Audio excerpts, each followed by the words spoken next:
ایک عرض کرتا چلوں، ہمارے ہاں سوشل میڈیا نے، نیشنل میڈیا نے، اخبارات نے، یوٹیوب کے چینلز نے، ٹیلی ویژن کے اوپر بیٹھے ہوئے اینکر پرسنز نے ہمارے تصورات، ہمارے خیالات، ہمارے عقائد، ہمارے وہ نظریات جو قرآن اور سنت کے ہیں، ان کے اندر اپنی مرضی کی تبدیلیاں کی، مخصوص فرقے کے عقائد ہمارے اوپر مسلط کیے گئے ہیں،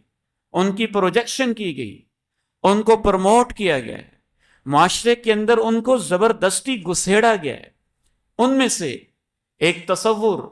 ہمارا وہ تصور ہے جو ہم اس سے اگلے مہینے کے بارے میں رکھتے ہیں، یعنی ذوالحج کے 10 دن اتنی فضیلت والے گزر جاتے ہیں،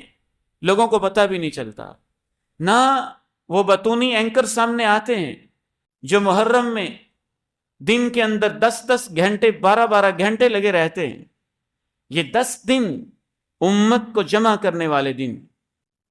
ان کے اندر وہ کام ہوتے ہیں جن پہ پوری امت کا اتفاق ہے۔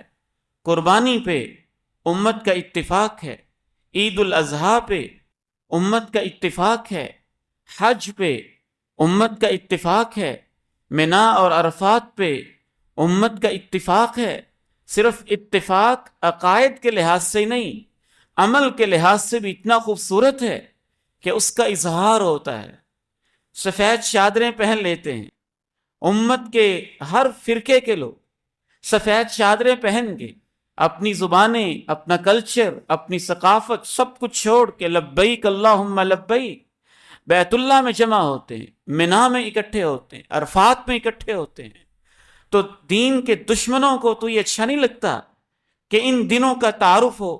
لہٰذا ان دنوں میں وہ شیطان گونگے بن جاتے ہیں، نہ ان کی زبانیں حرکت میں آتی ہیں، نہ ان کے لب ہلتے ہیں،